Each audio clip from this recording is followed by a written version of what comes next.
Our friend David Lombardi, who joins us right now on the River Islands guest line. And I almost said David Lombardi with The Athletic, but I better not say that. No. That's not the deal. Congratulations, man, on joining the San Francisco Standard. Yeah, you still would have been correct with The Athletic. Today, I'm still with The Athletic. Tomorrow is when it starts for the Standard. So you got me right at the switch. Okay, let's say David Lombardi with the Stathletic. How about that? Let's just combine the two for the afternoon. But let's dive into what matters to everybody. Let's talk George Kittle. Is he in danger of missing this game? Yeah, he missed practice today, so if you don't practice on Thursday, you're in danger of missing the game. They're just going to see how it goes tomorrow, and if it doesn't go well enough, then he won't play on Sunday. But I think he'll be listed as questionable, so we probably won't find out until very late Saturday night or early Sunday morning. Don't think they're going to push this all the way up until the game, though, but that's just where it's at right now. So what do they do if he doesn't play? We know that Eric Saubert will be in there, but is there another tight end that they can plug in? Obviously, you can't replace what George Kittle means to this offense, but who would be the next man up at tight end? Well, Jake Tonjes has really impressed them over the course of the last year. He was on the practice squad last season, actually went to Cal, and he's reworked his body while he's worked behind the scenes in the 49ers system. And he really earned the tight end 3 role this year because of the versatility that he showed in training camp. You know, they could only carry one fullback on the 53-man roster, so the backup to Kyle Juszczyk has to be a tight end.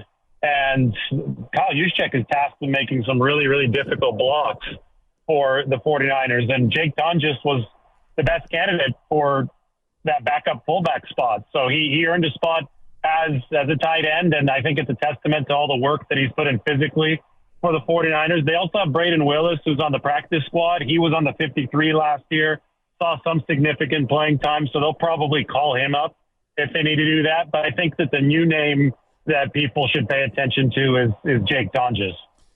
David, let's dive into this, though, and you know, kind of get your opinion on what we may be looking. Let's do the hypothetical. We know there's no Christian. We know there's no Deebo. What if there's no George? In your opinion, what kind of a 49er offense will we see in terms of effectiveness? Well, so much of that is dependent on how well Brock Purdy and his protection fall in sync, and then obviously how well Kyle Shanahan calls this game and how well receivers separate. It's theoretically, you know, when you are missing a couple pieces, you're obviously going to lose some explosiveness, but you would still like to think that you could scheme guys open and that you can find ways to keep the line moving to some extent. That's what the 49ers are going to try to do. We have to remember that the Rams on the other side are also not at their healthiest right now. They're losing a lot of defensive backs, and on the offensive side, it's really ugly for the Rams along the offensive line. But my main point is that's the NFL. You're rarely, once in a blue moon, going to have a game where every single starter is healthy. And the 49ers are a team coming off of 60 games over the past 3 seasons. We knew they weren't going to be fully healthy this year. We knew they were going to have to dig into their depth. That's why we made such a big deal about the draft and about the offseason, saying they need to build quality depth at a controlled basis to fit in with a roster that is a little older, but has a lot of star players. But I think it was very clear that after running 3 straight marathons, the 4th marathon this season for the 49ers was going to be one that was going to be tough to endure, and that depth would be required to endure it. And that is the challenge that the 49ers have in front of them now. We don't know exactly who's going to play. To be honest, it shouldn't matter all too much for a Super Bowl caliber team that can run this marathon. One week there will be one star missing. Other week there'll probably be another star missing. You've got to be able to keep the ship afloat throughout all of it, and a big test in that regard should be coming on Sunday for the 49ers. It should be a big test, although the Rams have given up the 2nd most points in football, second only to the Carolina Panthers. And you mentioned the depth and the younger players, and I wonder what you make of Dominic Poney after a couple of games where it looked like week 1 he was dominant, and then last week had a little bit more of a struggle. Well, I think that the 49ers played their first road game last week, so it was the first time that Dominic Poney and all those linemen working together had to deal with the noise issue on the road. Minnesota is a really tough place to play. Minnesota also, just in general, this was a much more elaborate defense, I think, than what the Jets were. Just so good coverage-wise. We know that Robert Saleh blitzes at some of the lowest rates in the league. I'm not saying it's a bad defense. I think that the Jets actually bring a great defense to the table. But Brian Flores is bringing a whole lot more smoke and mirrors in your direction. Minnesota was that way in 2023, and then they're definitely that way in 2024. So for a rookie offensive lineman in his first road game, that probably was as difficult as the cerebral test gets in the NFL with all the disguises and the aggressive blitzes that the Vikings were running up front. And, just as a whole, I think in the NFL right now, you're not seeing nearly as much training in the preseason and in training camp. You see offense around the league is very, very down through 2 weeks. I think that's a big part of the reason why. And then the parts of offenses that are struggling the most are offensive lines, because in general, I think over the last 15 years, there's been a proliferation of extremely athletic defensive linemen at, great degrees of depth across these teams. It's not just the starters. And that's outpaced how offensive lines have grown. So Dominic Poney was kind of, right at ground zero there of probably the toughest position to play here in week 2. And I think it's only going to be uphill for him in a good way moving forward. David Lombardi, the Athletic, and soon to be the San Francisco Standard, with us here on Willard and Dibs. 95.7 The Game, talking 49ers, and the latest news that both George Kittle and Charvarius Ward missed practice today.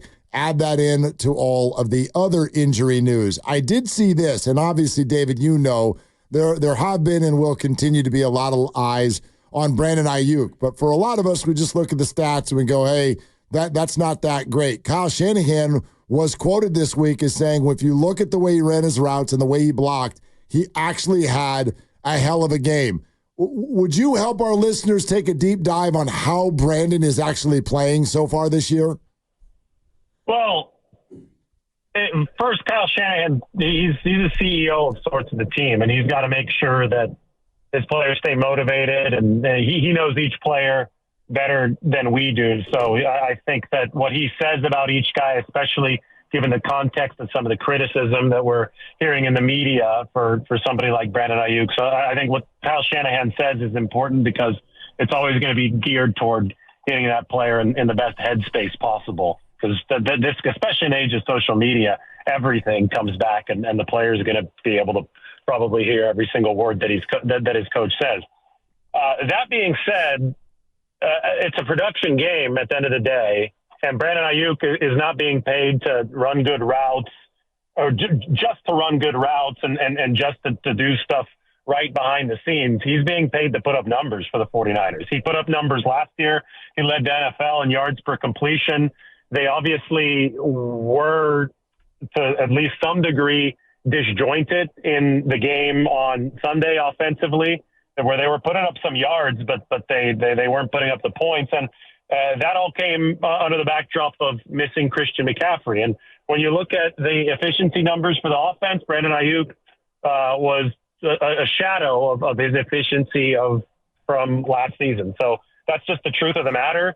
It doesn't matter if he was getting open a ton. They lost the football game. And I think everybody in the 49ers building knows that Brandon Aiyuk is going to need to deliver more from a statistical standpoint, especially if Deebo Samuel and maybe even George Kittle is now out moving forward. Aiyuk was under probably a little bit more of a visible spotlight in week 1, because it seemed that he was targeted in higher profile situations, and he didn't hold on to the nicest pass of the evening from Brock Purdy into the back corner of the end zone. And I think Aiyuk himself has told us that he's not feeling himself yet, right? He was at 100% obviously last year. The efficiency was off the charts. He said that week 1 experience was almost like an out-of-body experience. He had never felt that way in a game, and he didn't like it. And then after the Minnesota game, he said he was about 80 to 85%. So I don't think there's any argument here from Brandon Aiyuk that he's not at 100%. And I don't think that there's any argument from anybody in the 49ers building that they will need Brandon Aiyuk at 100% as this season progresses. That's why they did pay him as much money as they did. Yeah, and hopefully that 100% gets closer to being achieved this Sunday against the Rams with likely two at least, and maybe 3 other skill guys out. I want to ask you about Talo Honga and what you thought he looked like at practice as he gets back to full participation coming off his devastating injury last year. He's such a great communicator. I think that immediately can help the 49ers on the back end, where that's the biggest problem with this team right now is the third down defense. It's the worst in the league through 2 games. It's been a problem visibly against both the Jets and the Vikings. They gave up 7 of 12 third downs, including 6 third and longs against Minnesota. And so much of that was just, you could tell they weren't in sync on the back end. The rush and the coverage weren't tied together. And it just so happens that Talo Honga is one of the more vocal communicators on the team. He's playing a position safety that does ensure that everything is in line there on the back end, since he's got the whole defense in his sight in front of him. And he's already registered a pick 6 of Matthew Stafford in his career. So it's a good guy to get back this week. He's been working at practice for a while now, first couple of weeks on the scout team. So he got some looks against George Kittle, and obviously Brock Purdy was the quarterback working against Talo Honga. That gave the 49ers confidence that he was ready to take on actual first-team duties. So he's been fully inserted into practice this week, and we should see him on the field Sunday alongside Jair Brown. Those two have rarely worked together because, remember, Jair didn't take over as the 49ers starting safety last year until after Talo got hurt. So I talked to Jair about it today. He said in the preseason against the Broncos last year, when Jair was a rookie, he had 5 snaps with Talo, I guess at the start of that game. So they'll have to get on the same page, but I think they've done so much work together in the film room and in the meeting room that this is something that's going to boost the 49ers. David, a couple quick things on Nick Bosa. First of all, he's limited today. So A, is there any concern? B, how do you feel so far about what they've put around him? They've reworked this defensive line to be more effective. What are your returns so far? Well, again, they've played 60 games over the past 3 years. This is the NFL. Guys are going to pop up on the injury report. Guys are going to be limited at practice.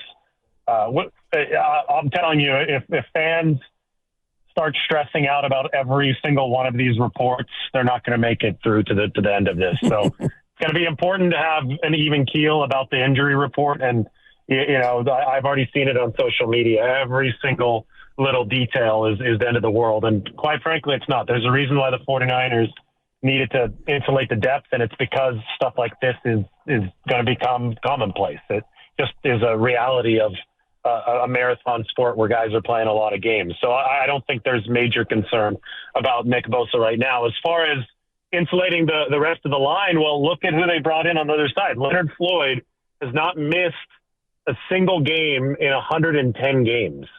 He is one of the great Ironmen that's currently active in the NFL. There's a reason why the 49ers targeted that. Like that wasn't an accident. They knew that they were going to need to bring in players who were especially durable because of the wear and tear on the roster as a whole. So I think that Floyd is somebody who should be able to give the 49ers a lot of quality snaps over the course of this season. He used to play against them frequently when he was with the Rams, so he gets to face his former team this weekend. They also brought in Yetur Gross-Matos, who last week had a nice pressure. I think it turned into an intentional grounding penalty, actually, against Sam Darnold. So that was a good debut for Yetur Gross-Matos.